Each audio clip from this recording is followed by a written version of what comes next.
Good news, everyone. What the hell's going on, everybody? Welcome to Bandit Radio Hour. This is like our third episode in, what, Merce, like 5 days? We're cooking with gas. Making it work. I had nothing. I had some stuff to do tonight, but Merce... Quantity over quality. Yes, absolutely. Merce was like, you just want to come over here and record? And I'm like, man, you're kind of calling me on my bullshit. I kind of want to be a lazy cat and just lounge around at my house and do nothing. Oh, but got off my ass. Come here, tell you fine people some good things.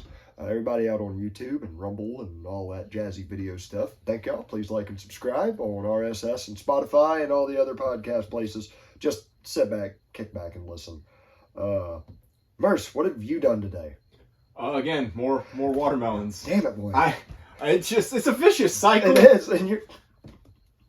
It's almost like deja vu. It's like I left a watermelon field and now we're doing the podcast. You're a good person. You are. Because me, my intent was to be lazy today. Like I said last episode, whenever I do these, I put my phone on silence. And that can mess me up for a couple of days at a time. Now, to get to before yesterday's episode, talked to a man about selling some horses.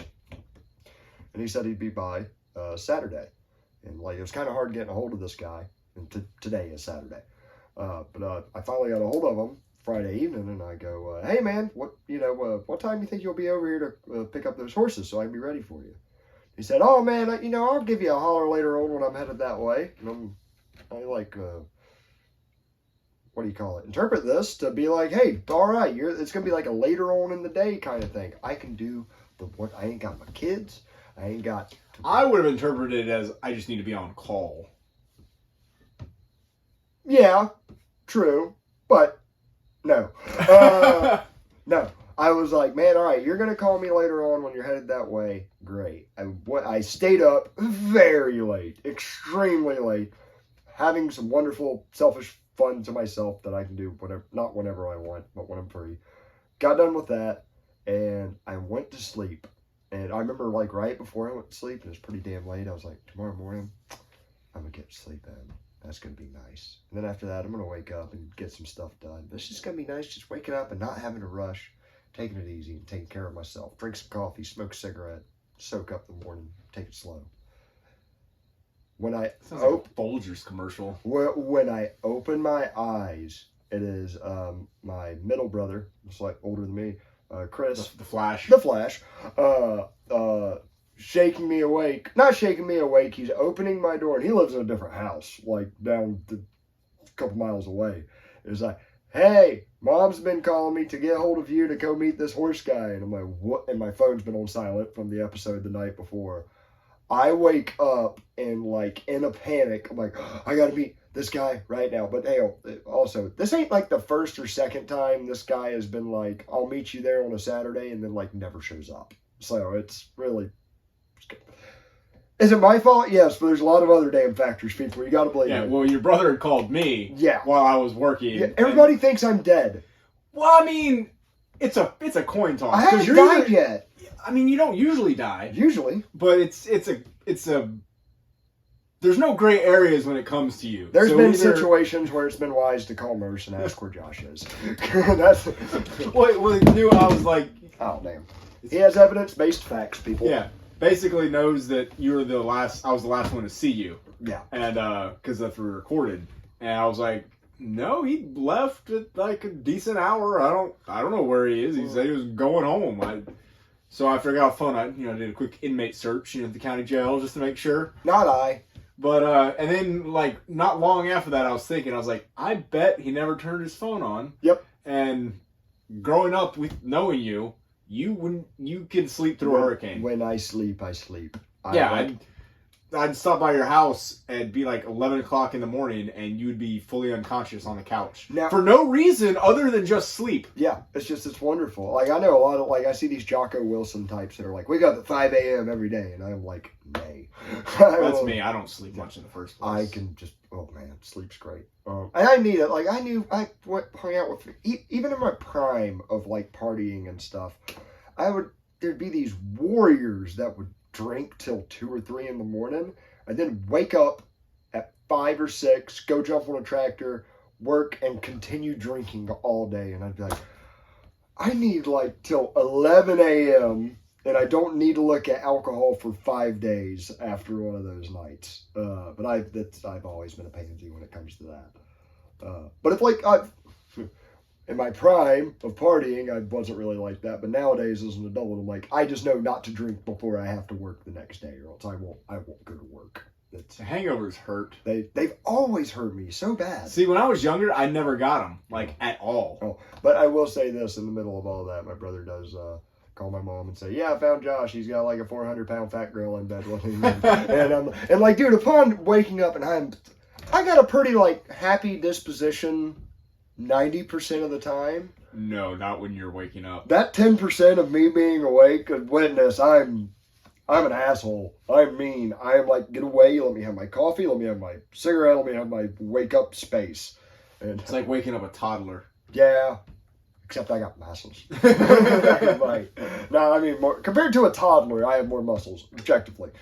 Other people, who knows? Got a strong back. But no. So, yeah, So pretty much self-fulfilling prophecy came true about the damn phone. So if y'all hear it ring, I'm not putting it on silent. Yeah, it made me feel better to know you're not dead. Yeah, I'm not dead. Because my other thought was like, I'm going to be the last person to have seen him alive. Yeah.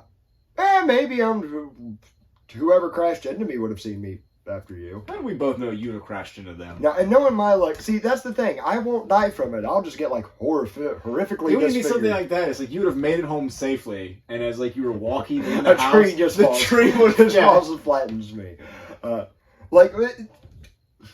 Bad luck just follows me around, and it affects same. I mean, lightning struck your truck at my house. Yeah, it's between maybe it's the combination. Don't get me wrong, I've always believed like a lot of what the hippies say about like chakra and vibrations and stuff is like horseshit. But I don't know what it is about me, but like I'll just show up to a bank and they're like, our computers just stopped working all of a sudden. I'm like, let me walk away and it will work perfectly fine. You're just a walking EMP. There's something, it's Murphy's Law kind of in effect. But I've learned to overcome it. And yeah. Like, I always end up just scraping by with some dents and scratches. Now your voice and everything is just going worldwide and just... Oh, wow. Everything's crashing. Oh, wow. What if I'm like the constant? Like, I'm... Some poor bastard just happened to hit the play button in Turkey about a week ago. Yeah, that's where the newest download was. I thought we lost a subscriber. Or two. Poor people. Thank God. Florida, no earthquakes. We get hurricanes and some tornadoes from time to time, but... no hurricanes. No, maybe, although if we get like a 20-foot tidal wave, the whole state's screwed. We need a good wash. Yeah, some places. But yeah, that was my day. And of course, like, I had to do typical stuff like feed animals and tend to them. So I still gotta let the horses out when I get done with this. But outside of that, I pumped the brakes today because me time. Well, I took a Bandit day. But I don't know what the hell we were going to get into tonight. I mean, I know a couple of things, but one thing I wanted to ask you was driving the tractor. You're not doing the thing where like Mexicans are planting behind you. No, it's just me, just by myself now. I'm running. They call it like a scratcher, but it's basically just like a little like harrow or I forget what it's got like a tine. It's basically just a weed between the beds. It's kind of like at the hooks. Is it like a rake Yeah, almost? it's like a rake behind Okay, it's a big heavy duty rake that you pull behind a tractor. Yeah, and it's just weeding in between the beds, make sure in between the watermelon beds that they're growing, and it just rips all the weeds. Yeah, it's ripping the weeds out, so then they come back and make the beds bigger for the... Do they herbicide? Initially. When they first plant? Yeah, and then everything else after that, because everything, the melons are so susceptible, they can't herbicide after that. So everything's manually pulling out weeds. And normally it's pretty good, but it was so wet when they were trying to herbicide the field, like they didn't get a good kill in like certain sections. So that's what we've been working on to get good and cleaned out. All right. I was wondering, you said you were doing something in between the rows today. I'm like, oh, there's something different. There's something we can talk about. Enlighten the masses to what we do in Southwest Florida. But yeah, no, we're not just pumping herbicides into the melons. Man, I'll say this. Now, like, they laser level the fields before, like this. No, they don't laser level, but they do put a big land plane. Okay, and smooth it out. Yeah, so and these are fields that they eyeball it, but yeah, that they've farmed before. But see, they put tons of ditches in, so that's how they make their drainage. So the field doesn't have to be necessarily perfectly level. You know, I know you've like crop dusted all over. Is there any place that has ditches like Florida does? North Carolina. Really? Honestly, out near Well, there's a big chunk of North Carolina that's flat, isn't it? Yeah, it's like the northern part of North Carolina. Like a chunk of it's got the mountains running through it, but I didn't know this till a guy from North Carolina. Yeah, it's Plymouth, just outside of Plymouth, North Carolina. Yeah. Between like there and the coast, I was crop dusting there, and they have these massive open fields, and then it's like every 120 feet or so, or 200, 300 feet, there's just these massive ditches running through the fields, and it's like, and they'll be like, so it's like big irrigated. It's crazy. They'll be like mile-long fields, and these just ditches. They were put in before. They put them in with drag lines, right? But they're just as perfectly straight. Well, yeah, you just drag straight. Yeah, yeah, but no, it's so. Would you say it's almost something like probably equivalent, like going to Okeechobee and seeing the sugar cane I would fields? say out like that. And, okay. I had other guys tell me about it. And I've flown in like the Carolinas. I was like, no, there's no big fields of the Carolinas. It's terrible. I hate flying there. Like, no, if you ever get out in this area, you will not believe how good the spraying is, and it's. You would think you're down in Clewiston or somewhere, like all the open ditches and everything. For farming, Clewiston's great. For anything else, that's rough country. That's that southern Florida where it's like we're just outside of that like Everglades ickiness, where it's just like nothing but sawgrass and at best shin deep water as far as the eye can see. And you'll see just an army of tractors out there doing the sugar cane. Have you ever seen the giant factory off of 27? Yeah, I've flown by it. Dude, it looks like something out of I don't watch anime, but did you ever see the commercial for that Howl's Moving Castle? Oh, I did. It was a movie. Yeah, it was like an anime movie of like these giant cities that take over each other. That like are on wheels or legs. Yeah. It looks like one of those, but sitting down in the dirt, like probably from when you're driving down this highway in the middle of Florida, 27, from like 20 miles away, you can start seeing this thing. That's U.S. sugar. Dude, I on U.S. sugar, this is mandatory. I'm saying this on the cast. The cast. We hate that, and I've been saying it ever since we said we hate that word. Nerds. But, I've talked about him before. Professor CJ of the Dangerous History podcast. He's like a North Florida guy that just talks about the history they don't teach you in school, American history. Right. He has a documentary on U.S. sugar, and it is like, oh my God, corruption like between them. A lot of Latin American countries, a lot of the United States, like federal government and lobbying and everything from... So they're not as sweet as you would think? Quite sour. But no, so that's just... it blew my mind one time. I was picking up my daughter because I got to drive through there on the way back. It was hunting season. I'm like, it's opening day and my family was doing something. I'm like, I'm going to take my daughter hunting, but she needs camouflage.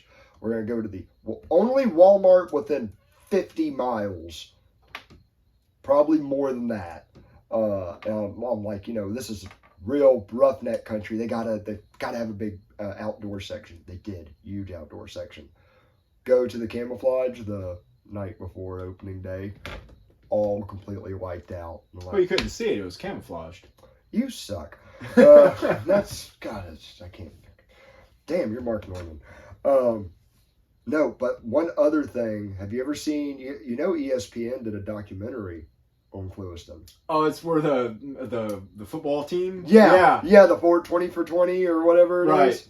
And one of their training drills is releasing a rabbit. I thought that was their tryouts. Maybe that's it. I've just seen like a 5-minute clip of it. But, dude, these are like high schoolers. And you gotta realize, this is black muck, Florida. Like the sugarcane fields, if you step in it, you probably go up to your shin or knee and just muck. Like it's not even mud. There's no bottom. And they release a rabbit and all these high school kids got to run and try to catch it in this And if you catch it, you become a receiver. None of the white boys ever catch it. Never, ever. No, nobody ever gets. None of us ever get the rabbit. So fast. No, so something I was doing this week, I've had a lot of other thoughts. I just figured we'd kind of throw in this bonanza of a podcast. You know, I've been doing a lot of bashing on like Jordan Peterson and Ben Shapiro and a lot of these conservatives. I'll be back for them later. I'm going to take a break. Because I talk about things I tend to really like about some based commies. And I've talked about some of them, like that Barry On character. But I was talking about stuff that we're going to talk about some dumb Twitter exchanges. Not dumb, but just me trying to look for solutions. Because tonight... like a final solution? No. I mean, technically, yes, but without the historical inference behind it. Hopefully. We'll see. But no, like, so I was having this talk, and the guy was pretty much talking about how socialism will, liberate all the workers, yada, yada, yada, some nice pie in the sky stuff. And they're like, all right, how does this fix it if it's still from a centralized platform? Like, I think one of the things that's really missed in the, like, capitalist versus socialism debate is the centralization of either one of those. Like, a giant company that has a headquarters here that's telling all these satellite buildings and operations to do, it starts losing control once it gets to a certain size. Like Britain. Sure. Yeah, actually, yes, exactly, like the United States right now. Let's be real. Like most empires throughout history, and like right. a corporation's.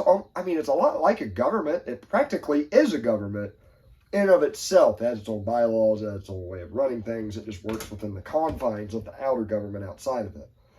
But like, I brought this up to this guy, and I can't stress this enough to any male like red-pilled conservative friends. If you were to look at this commie's timeline, Twitter timeline, you probably agree with like 60% of the stuff he says. Like, all this money going to Ukraine is just a shill for weapons companies, and all the stuff we talk about, mostly like right in line. That's why I really like entertaining these guys' thoughts processes. It's like, there's got to be some wisdom deep in this. But I bring this up, I'm like, dude, in my experience of working at a public state department, and seeing these blanketing regulations that apply to someone just as much as they do in the panhandle of Florida as they do in southeast Florida. Like, it seems like socialism or communism is even more centralization of this that screws up everything. And nobody has a good answer for me, and it pisses me off. So that's what grinds your gears. It's what really socialism? grinds my gears. And like, I have heard proponents of like decentralized communism, but they're like, pretty much everybody has to stop being selfish, and then we can just. That's human nature, unfortunately. Yeah, and they're like, or there's this weird workaround. And please, any like hardcore lefties that I love that are listening, like, comment, message, correct me on what I'm saying. I'd love to dig into this and like find out more about it. Yeah, use your Obama phone and write in. Yeah, your right-wing fascist Obama phone. From their perspective, I mean, kinda. No. But like the main gist of it, like, these sweeping decisions end up like all these individual actors. It ends up breaking it up and making chaos, and they always have this transition of like. You remember the underpants gnomes from South Park?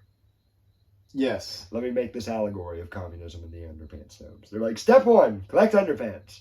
Step 3, profit. Well, with the socialists and communists, it seems like this argument that goes in the circle is we give all the power to the government, or a new government that we made that will have a dictator that we voted for, or a floating bloc that we voted for. They have unlimited power. And then governments will get rid of themselves and we'll all be in like a selfless utopia. And I'm like, how do you get between step from 1? Point A to point B. How do they have ultimate power and then they get rid of this ultimate power? Even if there's no money, even if we're just trading resources, like. Anything I've learned from anything is no one ever gives up power. No. I'm going to tell you right now, I wouldn't. Except for Cincinnati. I'm not. I ever say that story? I don't know that. Autistic history time. All right.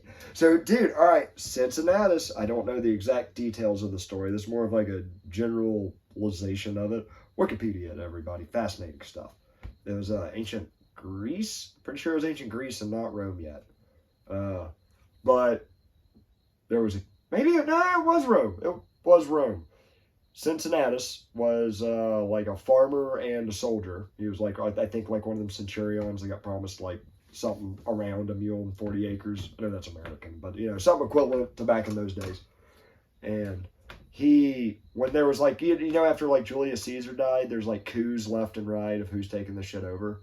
Well, in the middle of one of these big civil wars, they all were like, well, Cincinnatus is like the most noble, and like he's never cheated on his taxes. He's revealed secrets about himself to like everybody. He's really selfless. We're gonna have him be emperor. Sounds like he was just autistic. Probably. And you gotta remember, these are Romans writing about a Roman emperor, so it's like, of course, they're gonna talk about all the good things about him and not the bad. Anyways, he said he would only serve for like 10 years just to fix everything and make it straight, and that's it. Then he's not doing it anymore. 10 years, he straightened everything out, went back to his life he Jimmy Cartered it, went back, built his own house, went back to farming, and then when he was like 60 years old or something, like a new civil war broke out, and they're like, Cincinnati, we need you back, and he goes, 1, y'all are gay, 2, I'm based, 3, okay, I'll do it. And he came, did it like another 10 years, and then died.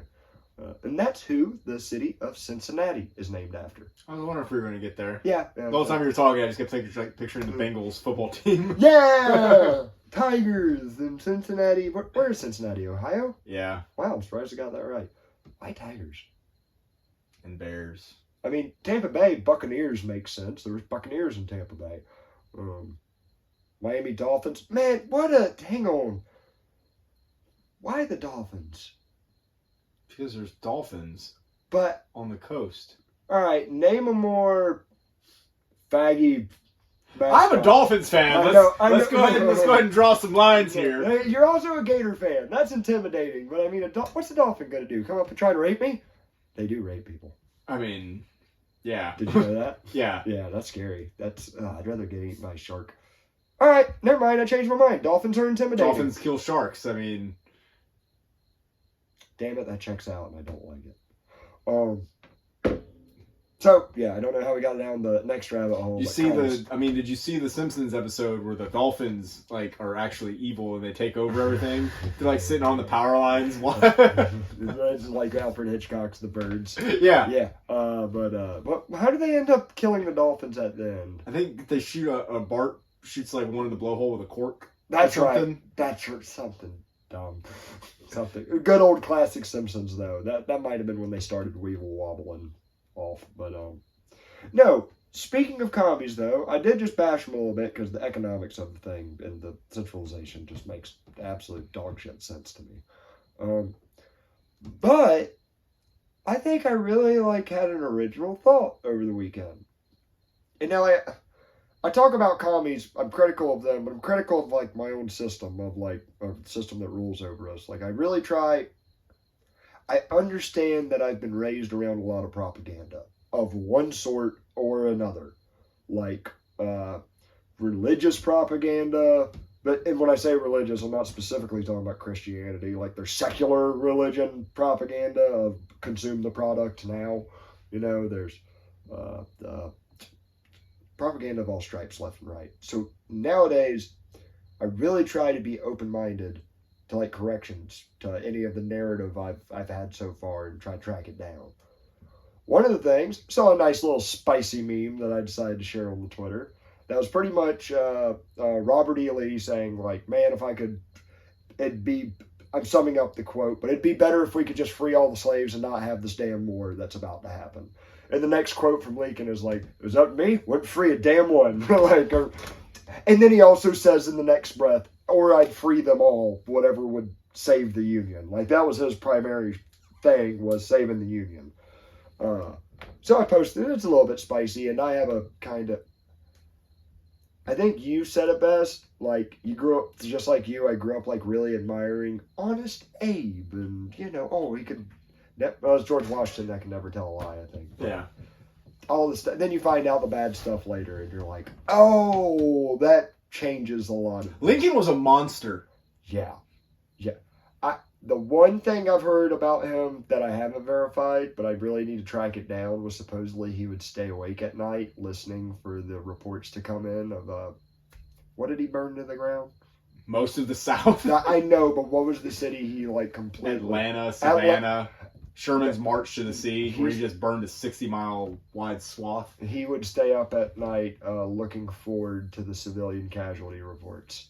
And it's like, dude, like, take... slavery out of it. Well, hang on. All right. Remind me in a second, whenever I eventually do lose my train of thought. Confederate sympathizers. Just for foreshadowing. Put a pin in that. But Lincoln, like, just doing things to other human beings seemed horrible. Like, what did you tell me? This fascinating bit of information I forgot, I never realized about whenever you said, yeah, I visited. Oh, Arlington National Cemetery? No, hang on, don't get, but like, I think I visited it before. I'm pretty sure my dad took me up there at some point. I think I visited it. Yeah, places to die for. Yeah, and and then you said, yeah, that's was Robert E. Lee's house. Yeah, Arlington House. Yeah, and I go, and me and my stupid self, I go, man, what a like guy that wants to be around, I guess, the soldiers that fought for him. He wants to build his house where a graveyard is. And then you corrected me and said, no, my humble retard. That's where they decided to bury the bodies so Lee could never return. And that was Lincoln's order? It was Lincoln or I'm not sure, High General or something, but yeah. They specifically chose where Lee lived and buried all the soldiers. They started like in front where like his wife was famous for like roses or the rose garden, and that's where they started burying the bodies so then they could basically never return. Yeah. And like for me, like my natural inclination before this whole like Twitter conversation happened was that my inclination at the time was, nowadays I don't trust any people in power. I like the good things I hear. Like General Washington's a good... I love all the good stuff that I believe to be true about him. However, if I find out tomorrow that, like... He held, like, a woman's hand in acid. Yeah. That, like, it's like, oh, a psychopath with a bunch of power? It's not surprising we don't... America! Really? Hey, I've never heard this. I don't know the full details, but, like, the rumor is somewhere, like, at a party or something, like, he had an opponent or something didn't agree with, like, he grabbed his, like, wife's hand, like shoved it in like a jar of acid. Like, it wouldn't surprise me if he was like, no, Henry, I know you normally whip the slaves, but I've had a frustrating day and need to work out the muscles. Like, that wouldn't surprise me if that psychopath did, but then you hear other stuff about how brave he was in battle, and I'm like, maybe both can be true. And so, but like, my rule of thumb is like, how you treat humans just as a bar. Yeah. And when Lincoln got rid of habeas corpus and started arresting northern journalists. Nope, jail. Yeah. Or how specifically, like, it's always cited how the Emancipation Proclamation, and I think it was Professor CJ of the Dangerous History podcast that shed light on this. He goes, if you read it, the only places it frees slaves is the places the Union does not control. Yeah. He's like, that'd be like, he goes, so it's like all of the South that says we're not listening to you. But the northern states that still do have slaves, Lincoln's like, no, y'all can keep them because you're still a part of the country. So, as unfortunate as it is, because it was over like humans, slavery he used it as a weapon. Yeah, he weaponized it in the war because then like that also kept foreign powers because they're like, ooh, we don't want to be seen on the world stage fighting for this country that's wanting slavery and. Which, like, of course, like, it goes without saying, hang on, before we're labeled as, like, super neo-supremacist, Confederate, sympathizant, whatever, the CSA in itself was retarded. Oh, I'm not a big fan. I think Jefferson Davis wasn't a smart person either. No, like... I think most of the talking heads within the government were... I personally think had the South won, the South would have fought itself within another 20 years. And, like, not only that, like... I think 90, no, I'm just going to speak for myself. I'm not going to speak for other Southerners. When I have Southern sympathy, it's much more along the lines of like what's the band song, The Night They Drove Old Dixie Down. Yeah. It's like these poor hicks who were tricked by rich, just like today. Yeah, the They were aristocrats. tricked by rich people of one way or another that had power in government or power over their lives to go shoot bullets at strangers, nonetheless at their fellow countrymen, to get thrown into a meat grinder of horror. Like, I don't really care north or south. I feel bad for the dudes on the front line of this god awful shit. Like, It was terrible. And the people behind the scenes, like even the generals in high regard, like I'm like, I don't have near sympathy for y'all. However, having all your dead people buried around your house, that's a mind fuck. Yeah. Like, that's a hardcore, like, in your... Yeah. Well, then, and like I said, not only with the biggest problem too is with the Civil Wars. I look at it is not being upset. The South lost. It's the South losing had, I think, a lot greater consequences because now you've got an income tax that has been put on that never goes away. And you have federal governments like control, like it's. And you have corporations that have manufactured on a giant scale. I look at it as you have the government consequences that resulted from it. From the centralization of this power. And I feel like that is the biggest, to me, loss Yep. is what is the result of that. And that's when the government control starts going through the roof, and they start trying to fight all these wars on whether it be like, I don't know. It seems like the more, what was the famous, what's that stand-up comedian, Doug Stanhope? He goes, man, the government started a war on poverty. Good thing we got rid of all that poverty in the past 50 years. Like, but I digress. Getting back to Lee. This great commie, Birion, starts to like saying like, and he starts going, Lee was a genius, militarily, like taking what resources he had and going against the North. By the way, Lincoln actually wanted him to lead the Union. Yeah, Lee was originally commissioned by Lincoln to lead the Union Army, and Lee turned him down, which I think actually further like infuriated Lincoln. And anybody who's like these, let me take that back.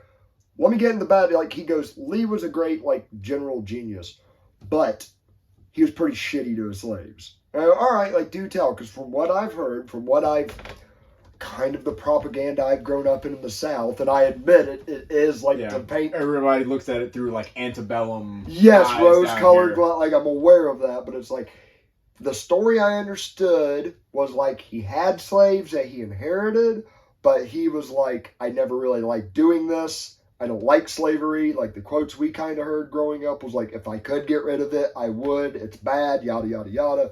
Whole lot of Southern, what they would probably in some cases correctly call Southern apologists. Like, however, as he explains it, so like my fellow Southerners, get ready for bad shit about Lee. I think it's fair to point out.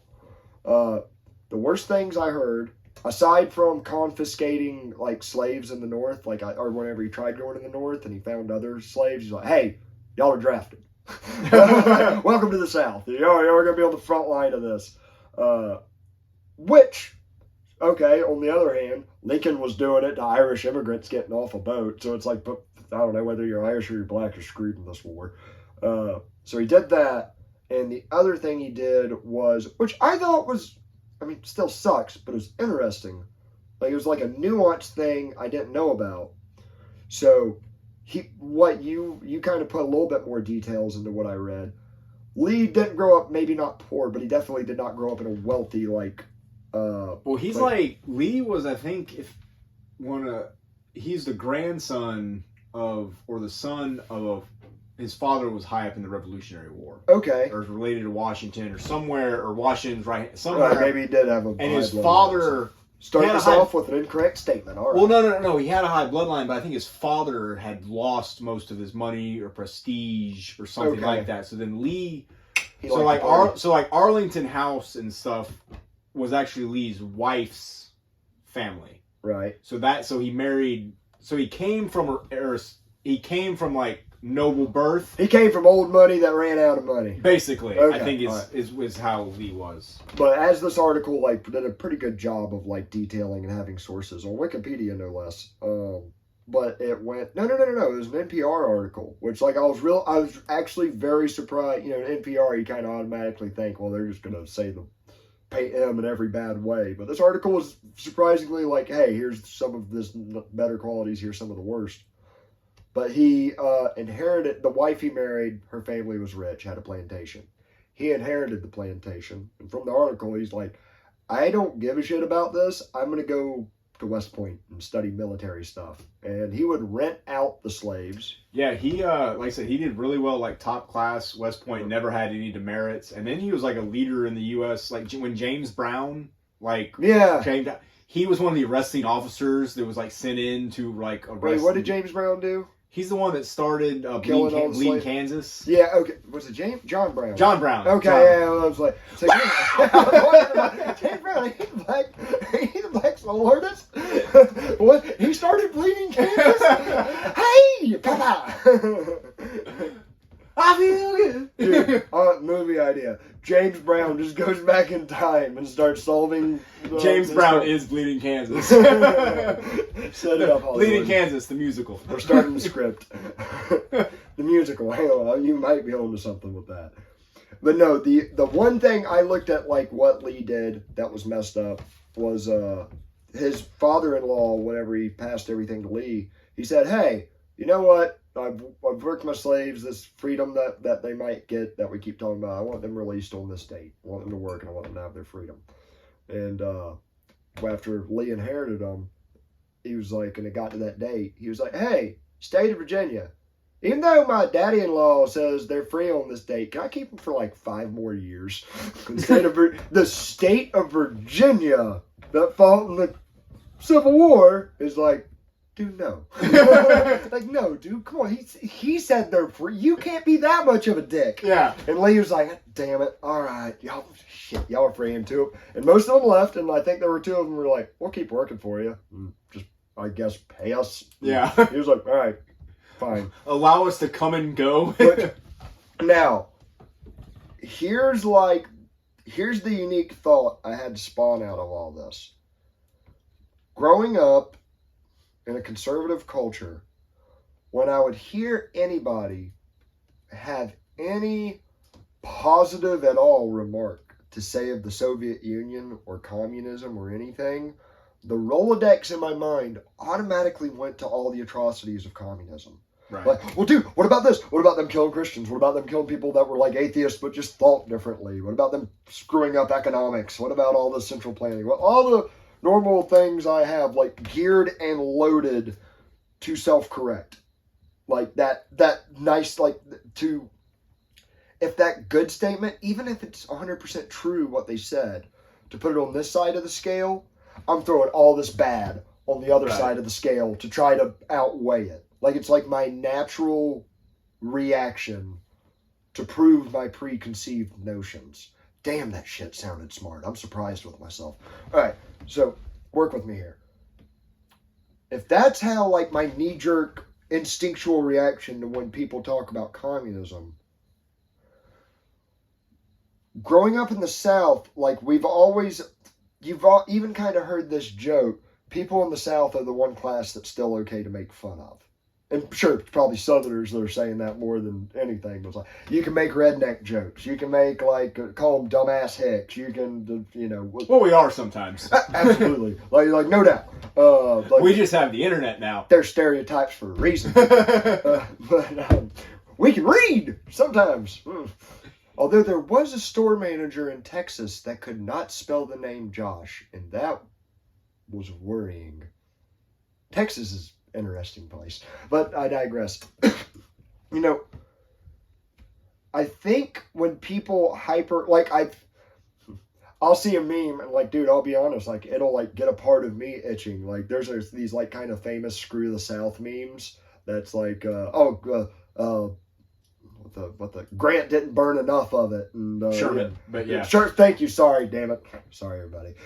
But no, like, you know, really owning the fact of, like, hell yeah, screw this. And it's like, I've always been like, how can you just, like, sum up this whole group of people that, like, went through this, people that By the way, when I talk about the Southerners, like I feel the most sympathy for, it's not even the Southern soldiers. Like, I mean, no offense, you're a young man that's going to go fight. That's like the women and children that stayed home. The moms that have no clue what happened to their kid, like dude, not even that. The moms that are in Savannah and like their crops are burned and they have to starve and they watch their kids die and like they've never owned a slave and they've never contributed to a war whatsoever. Yeah. We're not like condoning like slavery's abolished. Like we're not like trying to in any war like killing innocent people. Murder's murder. Yeah, and I think putting a government banner on it and calling it civilian casualties or calling what's the other famous whenever a U.S. Patriot missile like hits a collateral damage. Yeah. Well, I think regardless of how you feel about the war one side or the other, the U.S. government, even though they were fighting against the South, committed massive war crimes. Dude, massive.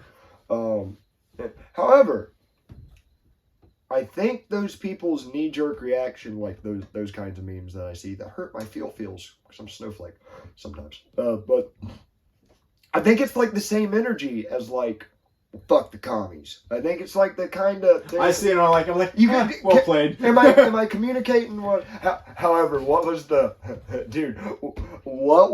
Tennessee Ernie Ford song where he sings regular Dixie, and then he's got one called Yankee Dixie. For everybody that says the left can't meme, I agree with you like 99.9% of the time. But by God, this 0.1% time, I'm like, that was epically like you pissed all over my culture and you did it elegantly. You did it wonderfully. Yeah, if you get a chance, listen to Tennessee Ernie Ford's Yankee Dixie. It's the Yankee version making fun of Dixie. Yeah, and someone on YouTube put a handy dandy like Southern Wojak, Northern Chad to it, and like we went down to the land of alligators and shot all these damn little traitors or something. I'm like, oh, oh.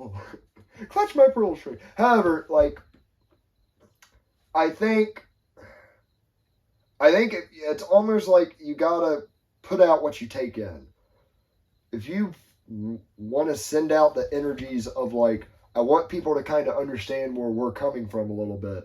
I think to these damn dirty commies, we gotta be a little bit of like, maybe I don't agree with you on the outcome. Okay. We gotta look at the heart of what you're kind of getting at. Okay, but then to apply that, wouldn't that have to be like people that grew up around it and not these people that grew up here surrounded by democracy? Now, the people that... Yes, okay, I'm not talking... Hang on, PSA. I'm not talking about like these shit-led liberal like college kids that are just okay. Like, it'll all work out. Although, like... You're talking about, like, people that have, like, experienced it or... Yeah, although... But anybody that lives through communism, I don't think they seem to want more communism. Not a whole lot of them, no. Dude, there is this fascinating... I'm not on Facebook hardly at all anymore. But there is this page I follow called Soviet Aesthetics. And all it is, like, either Soviet advertising or, like, a building built in the Soviet style, like some... godforsaken place in Eastern Russia. Like the Kremlin place, their government building, it looks like a Candyland castle to me. No. Okay, so that's one of the only ones they left. That's from the time of the Tsar. Okay. That's dude, every other one is like giant, square, white building apartment complex. And it's like and then but like here's the thing. Like when they show these buildings, it's like modern day. So, like, you just see all this, like, because they're a failed government. So, like, you know, it's not, like, there's just shit on the side of the road everywhere. There's nothing, there's no one there to clean it up or anything. It's like, you see, like, all this debris and all this wreckage and stuff, and then you just see this big old mosaic of linen looking down. That was, like, never scrubbed off or anything, just looking crazy. It's so crazy to imagine growing up over there. But yeah, then you see people from Poland who are like, if you bring communism, I will kill us all. Just like my uncle did. Yeah. I don't know what the answer is between sympathize. I don't even start to sympathize. Like, I think there's one answer is the folly of man.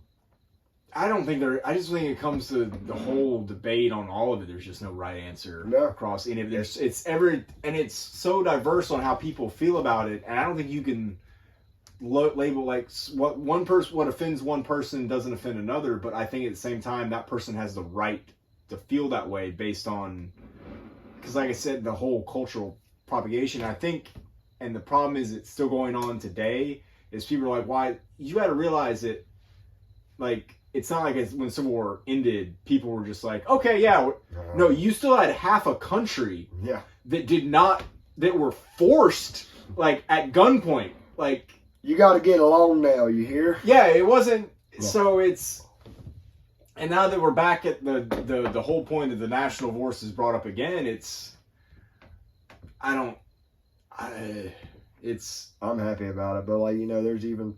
And I'm not saying I don't want Civil War. I don't want anything like that. I don't even think secession's the right answer. But if nothing else, I think hopefully we're going to get back to highlight some of the big government stuff needs to get cut. And, what if it wasn't like legally secession?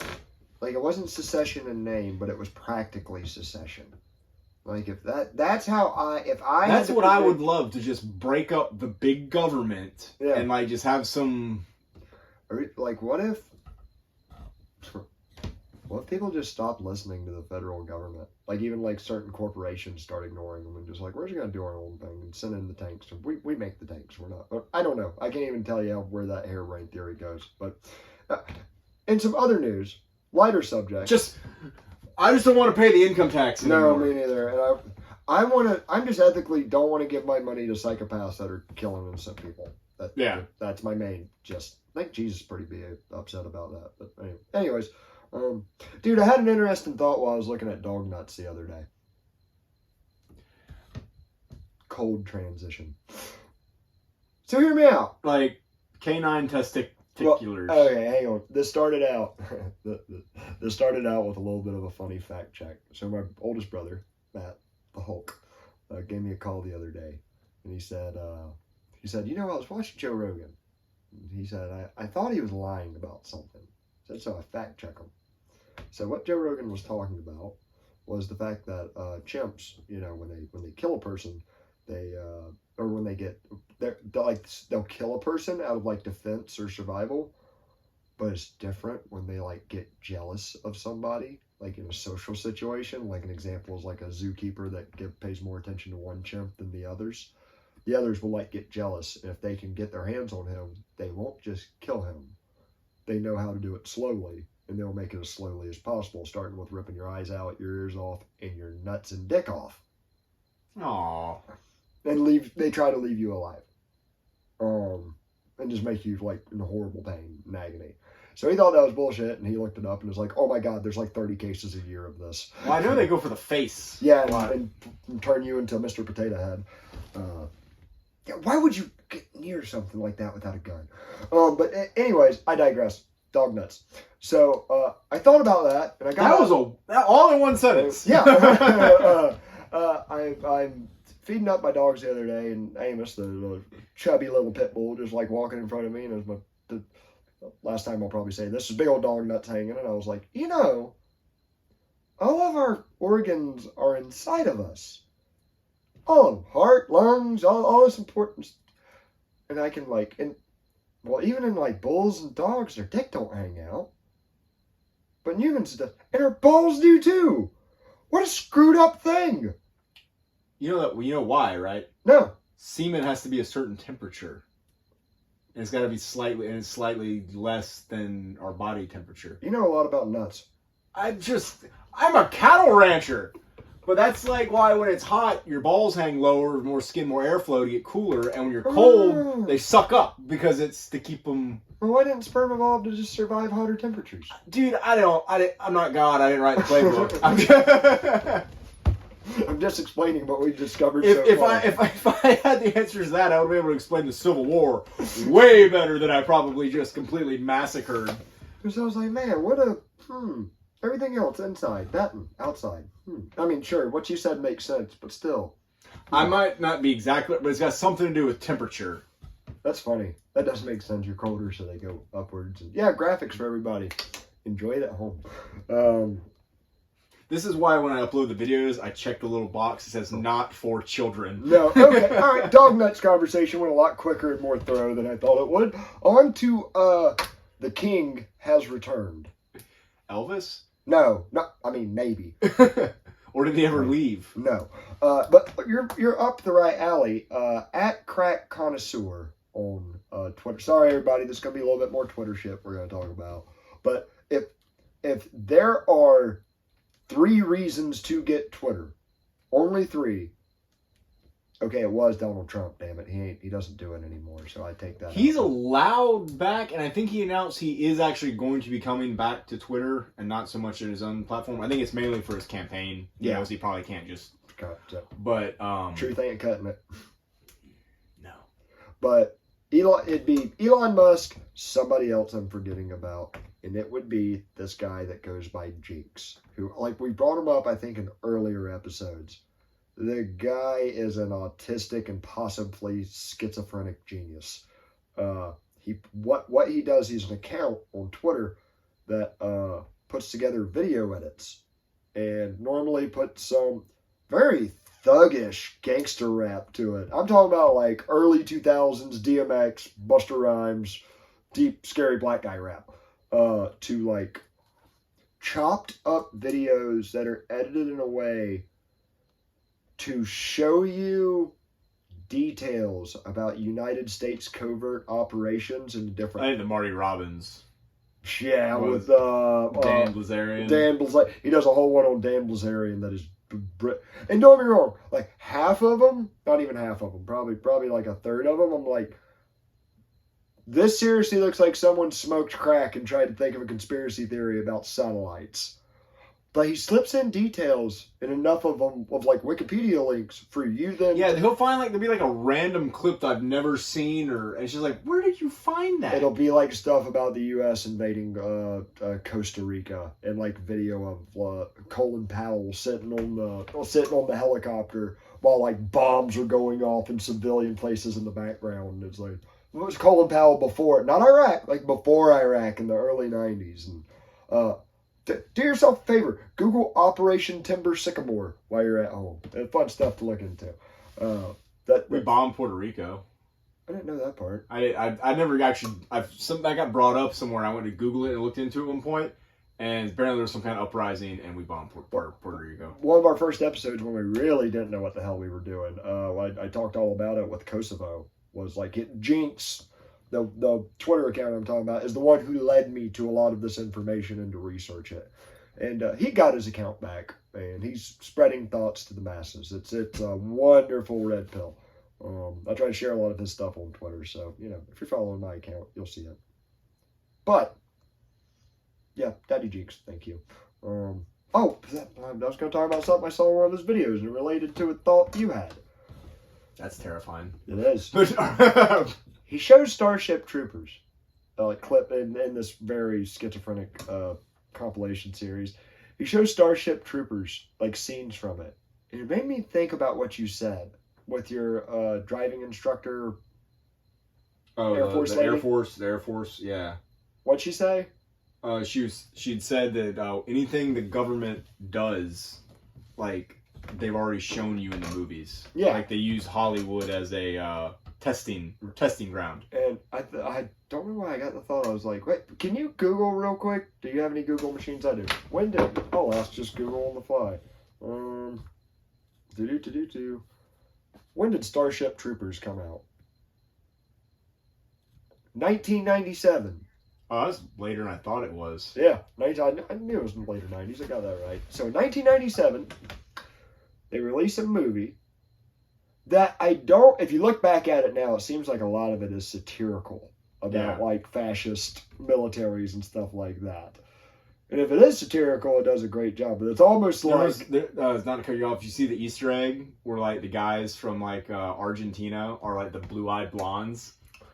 Because it's supposed to be a play on... Oh, the Nazis. Yeah. Yeah. Yeah. The Nazis. Yeah. Yeah, that's great. But I got to thinking about it, and I'm like, hang on. This is 1997. It's a very big budget movie, very big blockbuster. that is talking about a U.S. military force that is super allied after attack from a hostile force on their planet. And they send all their military over to a foreign desert world to build these little bases. To build all these little bases and eradicate and kill all the bugs over there. That aren't civilized or anything. Yeah. And I was like... And they live in caves. And, like you said, the bug with the big brain looks like it's got a turban on its head. That should complete the analogy for anyone who's not caught on. And I'm like, huh. Came out in 1997. 4 years later, 9/11. That's still a lot of... You know, I like the South Park explanation. It was pissed off terrorists that brought down 9/11. Even if you accept that, which I do, there's still so many unanswered questions about that event. It's kind of like Pearl Harbor. I think it's a lot of pissed off Japanese at Pearl Harbor. Yeah. But I think some dominoes had to fall, or they allowed certain dominoes to fall. In certain ways, or certain reactions to it afterwards were... You know, guys, hang on 1 second. So, alright, we just had to take like a quick little intermission, but we're going to finish this up. I don't know, you know, I like giving other sides the benefit of the doubt. And yeah, I try to, and if there's something my political compass is pretty damn hard on the southern end for, it's gun rights. I really believe more people should be raised around guns safely, know how to use them, and be ready to use them. I think it makes for a better society. However, I figured I'd give the gun control advocates a little bit of stupid redneck stories with guns, just for their legal tender and for y'all's entertainment at home. So, I was thinking, what is some of the dumbest or craziest or dumbest things you've seen done with a gun? I mean, I've seen a friend. I'm not sure who did it, but had a gun, you know, like just sitting leaning in the truck, you know, the barrel like on the floor, and somebody shot the rifle and like shot through the bottom of the truck. Oh yeah, but I think I heard about that. Was it Ed? No, well, okay, that happened to his too, but I didn't actually witness that one happen. Okay. But yeah, no, so it didn't tear. Luckily, it didn't just tear anything up on his truck, but one of the I think it killed Ed's transmission. That's the one you're talking about. One of the things I saw. This was a kid from Miami that moved to our county. City kid, really Gucci'd out with a lot of rich and got bad vibes off this kid, but he was friend with some of my friends, and they were like, you know who I'm talking about. I know exactly who you're talking about. Bad vibes were very correct, very bad person. But anyways, he had a lot of guns because, you know, he's a thug and he knows what's going on. He's like, man, I come out to the property and shoot him sometime. And I'm like, sure. And it was like within 5 seconds being around this kid with a gun, I was like, I'd never be around this guy with a gun again in my life. Like, just, you know, casually waving. Or a small child. Yeah. That was him, not me. No, that dude was, oof. Yeah, thank God he's put away. No, but I tell you what I remember with you and I. We were out at a place called Gambrell. Okay. And we were riding around. And we wanted to shoot something. Well, we had both said, like, if we're going to shoot something, like, we want it to be, like, you know, not just a senseless killing. Like, we got to have a good reason to kill it. And we drove up underneath the pine tree, and above us was some black-headed buzzards. Do you not remember this? I don't remember this. Okay, so this is cool. So this back. You sure it was me? I know it was you, because I'll never forget what happened. So for those of y'all listening that don't know, in Florida, I just mentioned something illegal, but screw it, like a long time ago. Kiss my ass. There's red-headed buzzards and black-headed buzzards. As far as I have heard, like as far as I've seen in my life, they both eat dead stuff. That's good, but we want dead stuff to get eaten by these things. The black-headed buzzards will also go after calves that cows have just had, or try attacking them while they're alive and peck them to death in a horrible way. So we shoot black-headed buzzards if we get a nice opportunity to. Me and you were riding out at Gambrell because we were waiting for the guy that was there to get there, and we drove your truck, your black Chevy, up underneath the pine tree, and one of us had a shotgun. And I can't even remember who shot it, but one of us said, all right, let's do it. And you parked right underneath it. It might have been me, because I leaned out of the window, aimed straight up with a shotgun, bullseye, hit this buzzard right in the chest, and it fell off the branch and fell down and landed on the hood of your truck and went splat. Do you remember this? I don't remember And this. you like we were like, that was cool, that was funny. It landed on the truck, and then the smell. Oh, I can picture it. This. I'm trying to say I remember it, but I don't know if it's my brain listening to the story and painting the image. I remember you vomiting. I mean, that sounds 100% It correct. does sound like, yeah, I was like, man, that smells. You're like, oh, is it that? Because I think I smelled it first because it landed on, like, closer to my side. You're like, oh, is it that bad? Was it right by the little pond that was there? And there's a little roadway that goes around the pond, If you come in off of Pine Level, yeah. it wasn't that going, it was... and then it kind of hooks to the right? Yeah.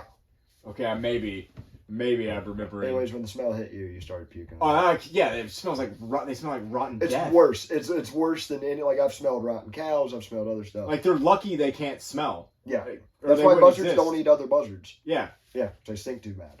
It was awful. But no, probably beyond all else, the dumbest thing I saw, which I'm surprised I did not see it more with just how dumb some people are with guns. But no, you might have been there for this. There was a dove hunt in an orange grove right off of Barrow Avenue. Okay. People riding around in buggies and stuff, shooting dove as they fly out from power lines. And, yeah, we're going to cook them and eat them later on. And I'll never forget, there was a freckled-faced boy there, Drew, and he was walking. And, like, you know, like you're walking. Oh, I was there, but I had left, or I wasn't there for, like, what you're about to say happened. And they were walking, and, like, it's like everybody was in a line walking through these groves, like these rows of groves, and waiting for a dove to come out. And I remember Andy said, "Look at me, guys, I could shoot anything," and just turns his gun to the right into an orange tree and goes, boom, boom, boom, boom, boom. And there's a guy on the other side of the orange tree. he got pellets in the face. He got pellets in his face and in his cheek. Yeah. And it was like, let me tell you this, for like, there is a like. I've been peppered, or like intentionally, we've shot at each other at such a great distance where it's. I got hit by a potato gun. Honestly, when bird shot at a distance, it's like it hits you, but there's like no velocity left to it. I think I got hit by a potato gun. I don't know if I'm making that up in my head. But I would not want to be that close to. Yeah. Mm. I've never been shot. That's pretty cool. Now my dad, I mentioned it a couple episodes ago. He's got the king of the stories to me. Him and his buddy were walking down a fence line in like the 70s, and this fence line had a lot of palmettos and stuff on it, a lot of brush, and they were scaring quail up and shooting them as they come. And like my dad's on one side of the fence, his buddy's on the other. They're walking down it, and my dad's wearing a white hat, and his buddy just sees it through the palmettos and goes, "Oh, bird!" and turns and shoots. And my dad says he remember, I said he woke up several times. He got Dick Cheney, or his buddy pulled a Dick Cheney. Like, look, but across the fence line, and my dad said if it wasn't for the palmettos, had a, I don't know if it would have blown a hole in his head, but it'd been bad. Yeah. And to this day, he said he doesn't remember thinking, but he says he remembers going, "Am I dead?" "No, because I'm thinking, so I must be alive." Then he wakes up in the hospital, and to this day, he's got like 3 or 4 pellets still in his face. He would let me feel them as a kid. You could feel just little metal bumps under the skin. He doesn't look horrifically disfigured or anything. Yeah, I was gonna say. I feel like from describing your like y'all father, are imagining like a guy with one leg and on a respirator. No, he's a pretty tough old bird. We come from tough genes. Anyways, guys, that's it. 3 episodes in a week. Y'all are welcome. This is fun. We're gonna do some more. Tell your friends. Subscribe, like, share, all that jazz. We'll pump out some more in the next week. We'll be talking to y'all cool cats soon. Bandit out.